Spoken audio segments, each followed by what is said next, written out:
Welcome back to the Commanders Declassified podcast. I have not been here in a minute. I am back now. We are ready to rock and roll. It is week 11 already, Eric. This season is, I guess, mostly over at this point, man. Isn't that nuts? We're in full swing. We've got plenty of time. You see my little caption there. It's almost mock draft season, but we got a few games left to go. So let's make the most of this. Yeah, we got quite a bit of football to play. And we're in mid-December right now, which is absolute insanity. I want to talk to you about the Giants, and then I want to talk a little Sam Howell with you, since I know that's the burning topic all over. Let's get to this Giants game first. The Giants are 2-8. Their playoff hopes are gone, long gone. They got a little bit of beef back and forth in the front office and the coaching staff. Coaching staff wants autonomy over decisions. Front office says no. We don't know what's going to happen with New York, but what we do know is that they're going to have a top pick in the draft next year, and they are on track to draft a quarterback as long as the owner doesn't screw it up. Are you at all concerned about the Giants this week with us being 4-6? We still have some playoff life ahead of us. What do you think, man? Well, 3 weeks ago, this team was 1-5, and they were like 1-5, and they curb stomped us. They embarrassed us. So why would you not be concerned? The New York Giants, it doesn't matter what their record is. It doesn't matter how bad they're playing. When they play us, they just turn into all world and we forget how to play football. So yes, you should absolutely be concerned this week. I'm more concerned with my macaroni and cheese and smoked turkey recipe for Thanksgiving than I am with the game this week, because my priorities are straight. But yeah, you shouldn't definitely feel comfortable. This isn't an automatic win, is what I'm saying. Smoked turkey's an automatic win, I believe. So always. Last time they had Tyrod Taylor. This time I think they got Tommy DeVito. Is it? I don't think Daniel Jones is doing anything. I'll have to look that up. It's Tuesday, by the way, for anybody listening, so a lot can change in the week. But I feel like we are kind of at a point where it's not possible for the Giants to win. Like, so many circumstances have gone bad for them now. I'm not even sure they're interested. However, this game is at FedEx, and this year at home, we've only scored 18.5 points per game. So we are not as good offensively at home as we are on the road, which could mean that the Giants stay in the game. I think, though, if there's one way, Eric, let me ask you before I get to my statement, like, the Giants, what can they throw at us that would be successful offensively on their end? Well, Saquon Barkley, I think like 3 of his 4 best career games have come against Washington, so that's always a safe bet. I don't think he's not where he was, but again, you're playing this team this week and things happen. So yeah, you lean on Saquon Barkley, and you work the quick passing game as best you can. I didn't get a chance to watch the Giants game last week, so I don't know how bad Tommy DeVito was. I know he threw for like 80 yards and he got sacked a bunch of times. He threw a couple touchdown passes last week. One was like with 2 seconds left in the game, but whatever. But again, against this secondary, he could look all world. Who knows? But I think your best bet is to play ball control with Saquon Barkley, and hope that patchwork offensive line dominates our dominant defensive line like it did a couple weeks ago. And that's how they stay in the game. Yeah, and honestly, it definitely is Saquon, and that's usually the answer for the Giants. But against the Cowboys defense, Saquon averaged 5.1 yards a carry. Now that game score-wise was out of control pretty early on, but Saquon was still highly effective. DeVito himself rushed for 5.9 yards a carry on 7 carries as well.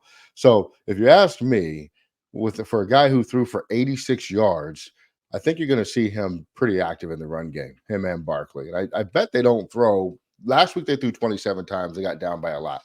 We are generally not that kind of offense. We sort of let teams hang in offensively, and then we'll score some points late as well. I think you're going to see a ton of running from DeVito and a ton of running from Barkley this week early, because that's the only thing that I think they can do. And then they'll try to hit you over the head over top with Jalen Hyatt, who has shown that he can beat most defensive backs, but you're not going to get the consistency from Hyatt that you want at this point in his career. What do we have to do offensively to beat the Giants? play the game that we've been playing the past few weeks. I mean, I would love to say run the football, but that's not going to happen with us. Yeah. But continue the quick passing game. It kind of started it really in the second half of the Giants game. The last time when we met, that's when the quick passing game and the efficiency really started taking hold. Eric Bieniemy finally realized that dropping Sam back 5 and 7 step drops didn't work. So you've seen the sack numbers starting in the second half, because he got sacked like 5 times in the first half, and I think once in the second half of that game, once against Philly, 3 times the past 2 weeks. And the sacks in the past 2 weeks have definitely been more on the offensive line getting beat than on Sam holding the ball, which is great. So continue that, get the ball out of Sam Howell's hands quickly. You know that Wink Martindale, what he did last time worked. So he's going to send a bunch of blitzes. Hopefully Sam, is ready for them this time around, because he looked this is the last game that he looked really bad, and he did look bad against the Giants. So let's see if he can rebound. But yeah, that's how we do it. And I would, like I said, love to say run the ball. But I mean, Brian Robinson might get 8 carries, Antonio Gibson might get 4 carries, and Sam's going to, scramble 2 or 3 times. That's what you're going to get out of the run game. And he's going to throw 45 times, because that's what we do. So if we can just utilize that pass game, work it, work the quick game and hit the shots when they're there, that's how this offense is going to roll for the rest of the season, really. Yeah. No, you're absolutely right. I think what we can do is create mismatches across the board against their defense. Their defense has some effective players, but nobody that scares me. I think we have too much firepower offensively for them in the pass game, between Samuel, between McLaurin, and between Dotson, where they don't have 3 corners that are good enough to stay with those 3 guys. Their magic is the blitz, just like you said with Wink Martindale. If that blitz gets home, it's an equalizer for them. If it doesn't get home, we'll pick them apart all day. By the way, Daniel Jones has a torn ACL, so he is definitely he's not done. back. Yeah, he's out of here. Switching gears a little bit, Eric Bieniemy, where are you at with your Bieniemy meter in terms of Bieniemy showing that he can be a highly effective offensive coordinator? Let's stay on that for a second, but like just him as an offensive coordinator, where are you at with him there? I think he's still growing as an offensive coordinator, but I think he's got the tendencies. He's definitely an Andy Reid disciple, where he uses the passing game as an extension of the run game, and he's not super interested in running the football. Not my favorite thing in the world, but it's coming together. I think the offense has looked better the past couple of weeks. Definitely with the way that they've been, again, using the quick game, using the screen game, using the swing pass game. Those are all effective tools. Eric Bieniemy is, at this point, I think he kind of is what he is, but I think I'm still holding out hope that he kind of realizes that you've got 2 solid running backs that can carry the load, and you don't have to put everything on your first-year starter quarterback. We'll see how that goes. But as an offensive coordinator, I don't hate him. I think he would make a darn fine interim head coach for the rest of the year. We'll see where it goes. I don't think he's solidified a head coaching job next year at this point, but we're still at midseason. Yeah, I think part of me feels like we're underselling what Bieniemy is doing this year.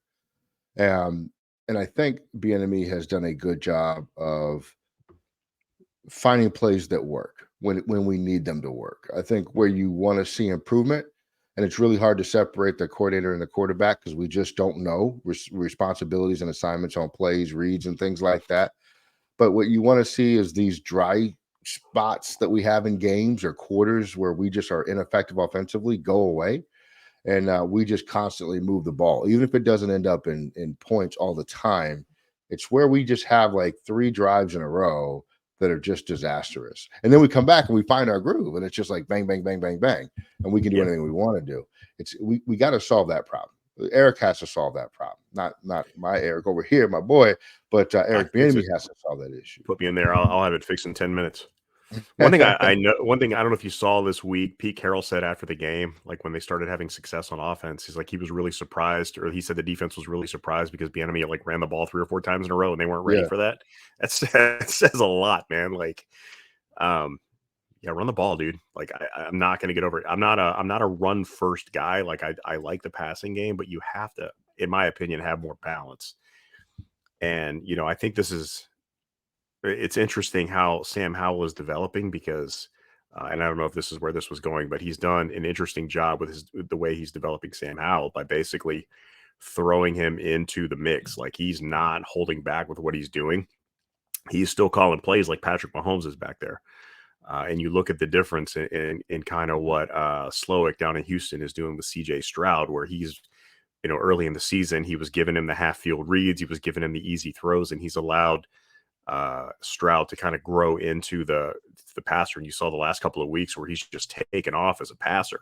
Whereas Sam Howell, with Bieniemy and Sam Howell, he threw him out there week one and was chucking the ball 50 times, and he's been doing it every week. He's been getting killed back there.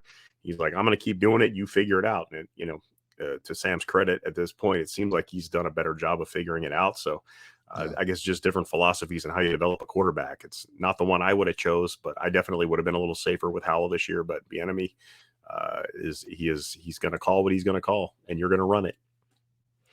Yeah, no, that's a brilliant point, man. And when you think about it with Howell, you've got to give him credit for not folding. That's a dangerous strategy that Bieniemy deploys there, because you can ruin somebody that way, right? With the quickness. And it was mixed results early on. It seems to be more consistently positive now. And it was a risk. It was a big risk that Bieniemy took by doing that. I wonder if Rivera was on board with that strategy. I guess it didn't ultimately end up mattering because Nope. Bieniemy did it. Doing it. And we're here. And I think that's something, though, Eric, that I think if, like, at some point Bieniemy becomes coach or whatever, or he stays offensive coordinator for another team in his future, and he goes to a team that drafts a quarterback. As an organization, I would say we are not doing that. Like, I'm glad Sam Howell made it. He was a 5th round pick, so you were playing with house money, and that's okay. But if it was a 1st round pick, I'd be like, no, let's figure out a real developmental plan. But look, the thing that I think I appreciate about Howell this year, when I watch the rest of the league, is like a Jordan Love, right? He sat on the bench all that time, and he still sucks, right? You got nothing out of him, right? Like, they're going to be in the quarterback market again.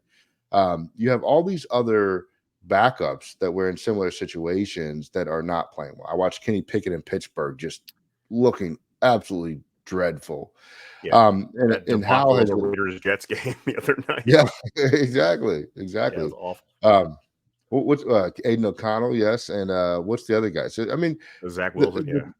yeah. It's for some reason, Eric. It's the year of. I think Josh Dobbs was taken in the 5th round too. It's the year of that kind of quarterback. Look at Josh Dobbs. I mean, this guy's moving to Minnesota and just is killing it up there. Yeah, good for him. Yeah, absolutely happy. But no, how I think so far this year has proven that he can play in the NFL. And I think he's starting to show, and this is where I think we got to really dissect, and not tonight, and when we do a declassified episode after the season on this Sam Howell situation and Eric Bieniemy, really get into the successes and failures and who we can attribute what to who. It's a fascinating use case. But I think the fan fever pitch on Howell now is high, and I'm happy for the fan base that it is there.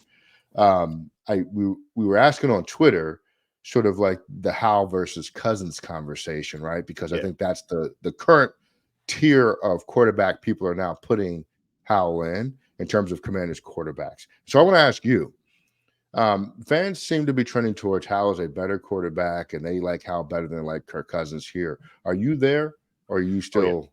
I'm there, and I'm there. You know how I've not been a big Cousins fan pretty much from the jump.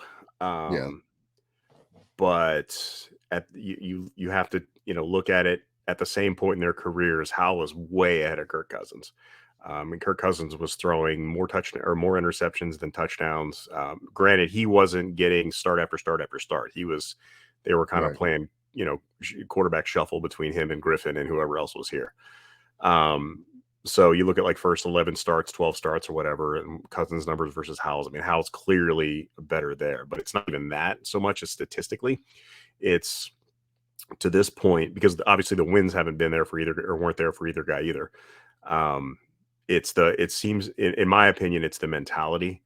Um, Kirk Cousins, for example, even at this point in his career, doesn't make that throw in the fourth quarter that Sam Howell did over two defenders underneath another defender and hitting Diami Brown. That is not a throw Kirk Cousins makes Right. ever. And he's a quarterback that no matter what is going to make the safe throw, and that's not what. And Howell's just not that guy. And so for my money, Howell is a guy that teammates are going to rally around. I've never been a big gunslinger fan, and I don't think Howell is quite that level of gunslinger that like a Brett Favre or a Rex Grossman, those kind of guys were. But he definitely makes dangerous throws, and he trusts himself enough to make them, and he's got the arm to do it, right? Which is kind of where Grossman fell off. And where Brett Favre thrived was just like he had so much confidence in his arm that he would just throw the ball and anywhere. But it's the kind of guy that like teammates love that guy because receivers, you're giving them a chance. That's all they want is a chance at the ball. And to see a guy like Hal just get hit after hit, and Kirk Cousins got hit a lot too. He's taken some brutal hits over his time, and I don't want to crap all over Cousins this week, but for my opinion, where they're at this point in their careers, I'm definitely a bigger fan of Howell than I was of Cousins. And, that could change because if we're here in 2 years and Howell is still putting up big numbers and we're, hovering around 500 or below 500 and we're not making the playoffs, I'm probably going to feel a lot more about him the way I did about Cousins then. But right now, Howell seems to be he's definitely a more fun player to watch. He is, I think he's ascending. I don't think like he's not a finished product by any, I think he still has room to get a lot better. And I'm looking forward to seeing him, play quarterback in the future, hopefully here, but wherever. And, I definitely would take him over Cousins at this point in their careers for sure. Yeah, I think it's such an intriguing argument, man, because the first time we saw Cousins start a game, it was against Cleveland, right? And then he put up like 300 and something, right? And a couple of touchdowns.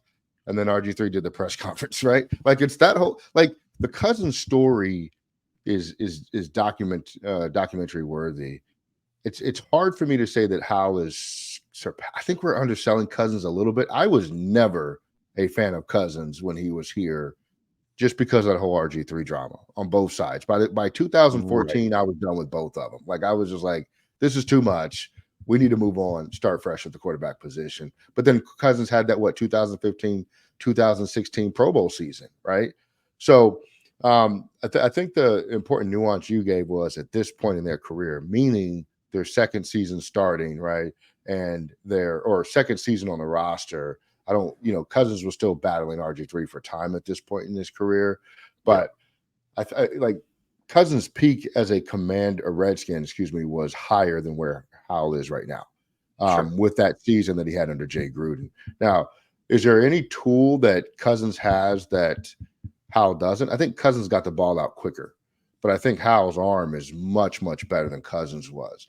And you hit it on the head, man. He's taking chances with the football where Cousins wouldn't. It would absolutely drive you nuts, right? It's like Cousins was kind of like Kevin Durant before halftime, where like most players will heave up a half court shot to see if they can get some points. Durant's going to hold the ball to keep his shooting percentage high. You know what I'm saying? Yeah. Like it's that kind of thing. It's like, Yeah. but And to this day, yeah, it's the same thing. Like look right, at the playoff game last year that they lost, the last play of the game, and you've got Justin Jefferson downfield, and you check down to TJ Hawkinson, regardless of like guys in your face, just heave it up there. It's the last play of the game. You're going home regardless.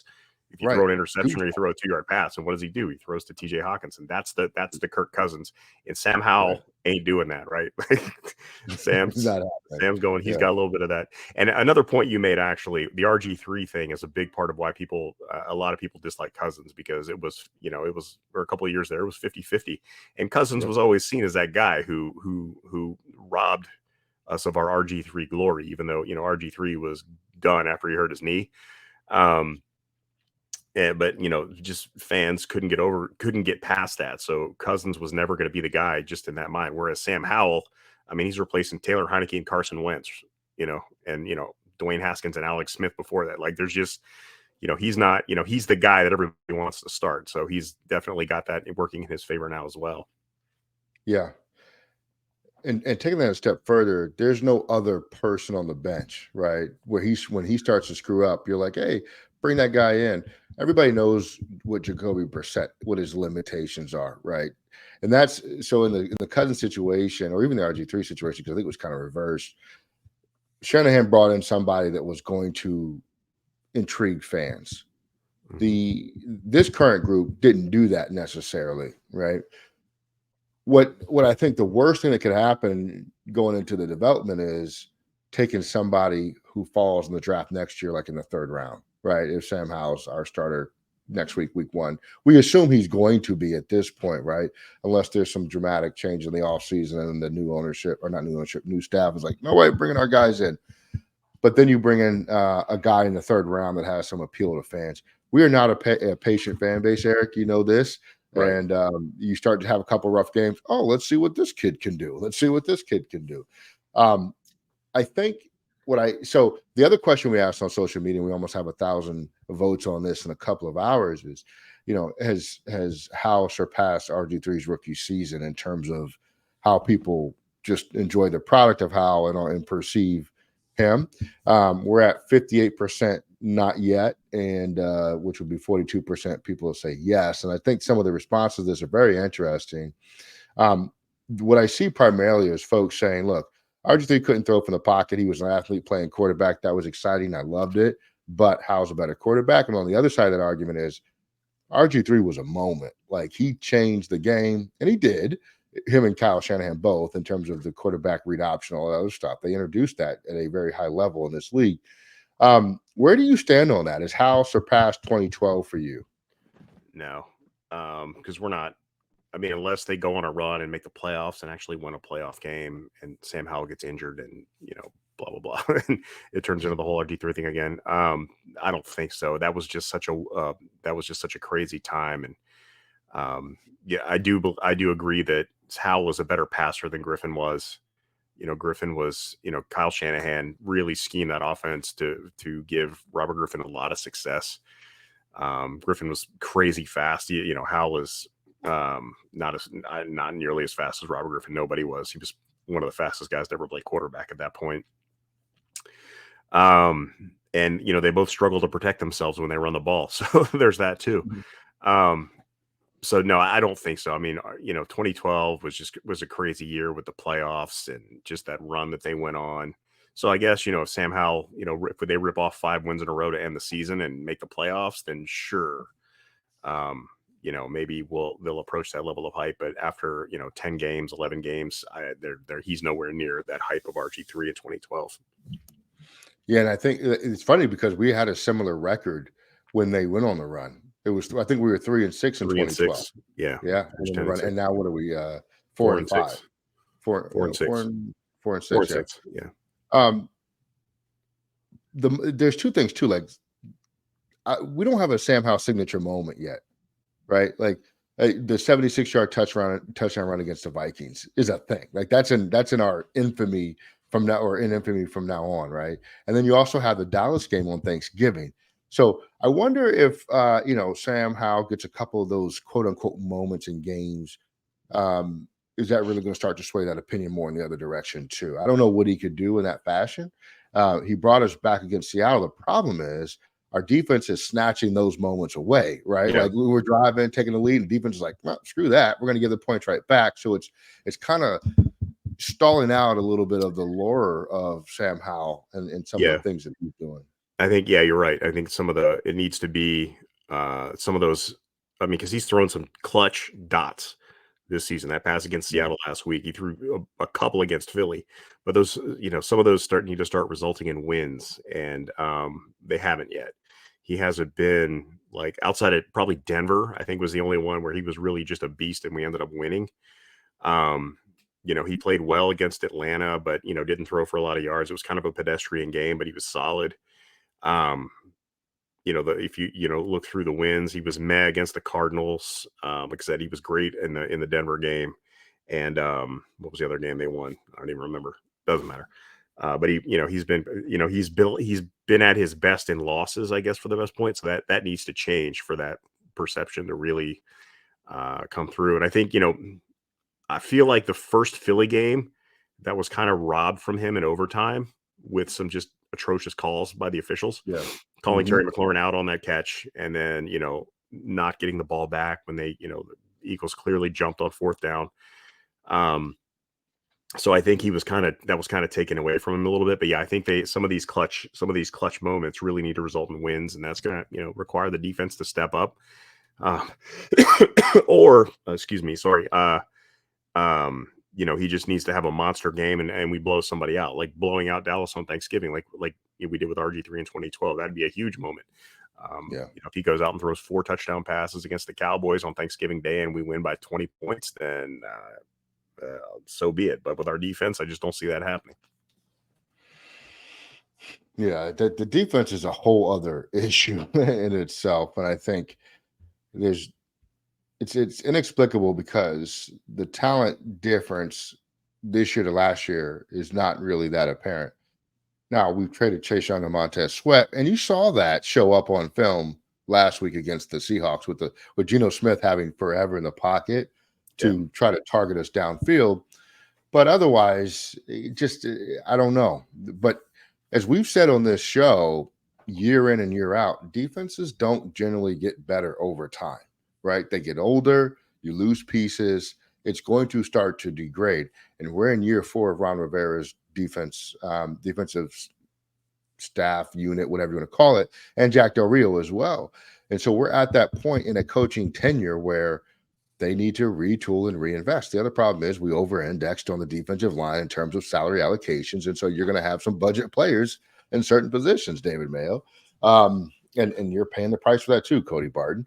And so that's problematic for us. But I think for Sam Howell's journey for the rest of this season, he needs to continue to work on getting the ball out quick. I think even just progressing in late game situations, I don't really put this on him. This is more on Eric Bieniemy, but one of the things that we do is we take the ball down the field so quickly late that we're leaving time on the clock too, right? And I think there's a way to go about that to learn to chew clock when you get close. And I put this more on Bieniemy than anybody else, especially when you know your defense isn't playing that well. I loved what Bieniemy did last week with running the football on that final drive, but incorporating that while not allowing the other teams to use timeouts. And I believe Gibson went out of bounds late in the game when I rewatched it, right? Didn't he have a boneheaded play where he went out of bounds to stop the clock or something like that on one of those plays? He didn't get out of bounds. That's what I mean. All right, yes. Yeah, that was a play where they marked him like a yard short when he clearly made the first down, and they marked him in bounds when he very clearly looked like he was out of bounds. And there was no challenge from New York because they were busy watching for Emmanuel Forbes to, hit somebody with the helmet. That is another thing I got to look into a little bit more, and not to go off on too much of a tangent, but how many other teams get hosed by New York with the regularity that this does? This is 3 weeks in a row. They have directly impacted the game with just random stuff that they've just called in with. And I've not heard this with any other, I haven't seen it in any game that I've watched this year outside of the Commanders, but like a couple weeks ago, it was against Philly, it was the Jahan Dotson where he caught it. They ruled it a catch. And then, New York called down, ruled it no catch, and Ron had a challenge, and there wasn't enough to overturn it. But if it had stayed a catch, whatever. Then it was the KJ Henry sack. They decided to, wipe it out. And then, last week it was Forbes. So we just really get hosed by New York. So New York needs talking to. Need to move to Vancouver or something. You're right. And we do. But really, the answer is don't be in a situation where the game is always so tight that a call like that can change the outcome, right? And that's what we need to see from Eric Bieniemy, in my opinion, is putting together a dominant game plan from start to finish, right? And just completely come out and do work. Sometimes the scripted plays look awful. Sometimes they look great the first 2 or 3 series. And then we figure some things out. We have got to put a complete game together because I don't think we have offensively yet. We haven't had a 40-point game at all this season. You know what I'm saying? And we have the talent to do it. If Sam Howell is going to sling the ball down the field, it's not really amassing to the amount of points that you would think it would be, with as much as we're throwing the football too. That's it. I think we throw the ball more than anybody else by 50 or so attempts, but we're still only averaging 2 more points per game than we did last year in the Scott Turner system. 3 points, almost 3 points a game. So there's something there that can be worked on to make us better. I don't know what that is, and that's for Bieniemy and how to figure out along with the rest of the offensive unit. Um, Real quick before we start to wind this thing down, how much of a factor do you think drops are in our ability to score points in this offense? I don't know. It's hard to quantify drops. We seem to drop excuse me, we seem to drop uh third down catches a lot more than we drop touchdown catches from like Jahan Dotson has a drop every week. De'Ami Brown seems to have a drop. Terry McLaurin's had a few, but I don't know that, they're keeping us from scoring a lot of points other than, we get off the field or we come off the field early because, we failed to execute a third down. And, there are some that could be called drops that are just like really hard catches. I don't know if you could even call them drops. Like there was one with last week with Terry McLaurin. It was a deep ball, looked like it was going to be a touchdown, but the defender got his hand in just at the last minute and disrupted it. It was a catchable ball. He got his hands on it, but he didn't come down with it. I don't know if that's a drop or not, but I don't know. I think drops are a little bit overplayed other than like De'Ami Brown on third down or, Jahan Dotson on third down. That seems to be the problem area. Drive killing drops. Yeah. Yep. We should start a new stat for that. DKD, drive killing drops. I like it. I think we're ninth in the league in drops. So there's teams that are experiencing much worse with that. It's today's NFL too. I mean, like in the NFL of old was if you're a receiver, it hit your hands, you got to catch it, or you're not going to be in the league. Nowadays, you get a reprieve if you're a receiver and you drop the football, obviously. Yeah. Give me your score and your outcome of this Giants game. And what you think it means for the season as well. I'm reluctantly and very hesitantly going to pick Washington to win this week, only because the Cowboys offense looked so inept that it's going to be really hard, if it looked like last week, for that offense to even do much against our defense. I don't love this, but I do think Bieniemy's offense will rebound and play a much better game than it did the first time against New York. The change in the offensive line has helped Sam Howell out quite a bit. The protection, even though it was god-awful last week, prior to that, it had been pretty good with Chris Paul and Tyler Larson playing in there. So I'm going to say 24-13 Commanders will be the score this weekend. As far as what it means for the season, Commanders win in November with Ron Rivera, so I don't think it means a lot. I think it helps us get to December with playoff aspirations only to fall flat because we are poorly coached. But yeah, I don't think it means a whole lot in the big picture, other than maybe driving Caleb Williams to the Giants. But is what it is. But I think 24-13 Commanders this week. Yeah. Okay. That's a respectable score. I too think we win. I'm trying to like get the Ben DiNucci vibes out of my head with who's the other guy that we played against? Cooper Rush. Remember Cooper Rush? Oh yeah, dealing against us.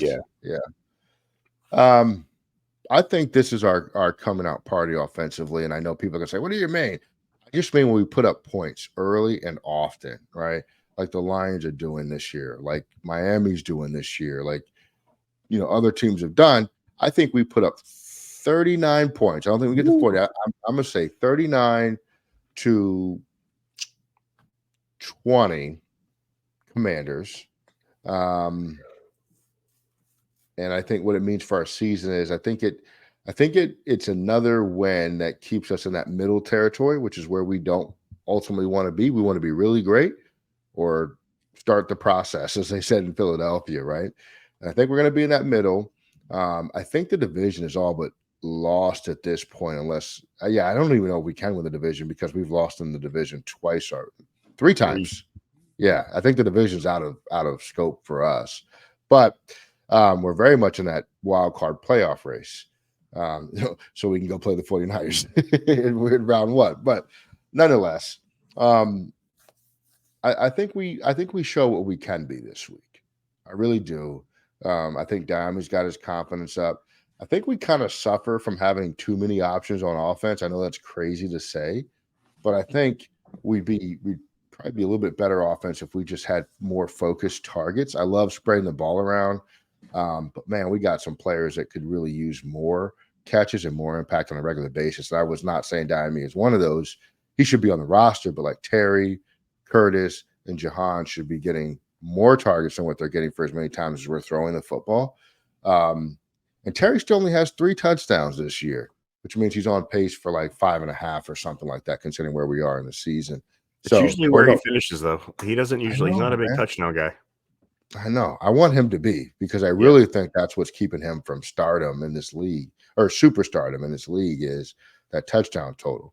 He puts up the rest of the numbers, but it would be nice. All right. Any final thoughts, Eric? Well, under Ron Rivera, we tend to play to the level of our opponent. Let's hope we don't do that this week, because it's going to be another ugly game if we do. I like your score better than mine, but I'm going to stick with mine. And let's roll Sunday. Yep. I'm with you, man. Rivera means we're going to play down or up based on who's on the other side of us. We should be able to handle these Giants. It should not even be a competition, but it will be. We'll see what happens. But I got a score in 39. Make sure you are subscribed, locked in, tell a friend to tell a friend. Brian and Mike will be back very soon. We hope those folks are traveling safely. We will catch them on the podcast next time. Eric, we're out of here, man. Peace.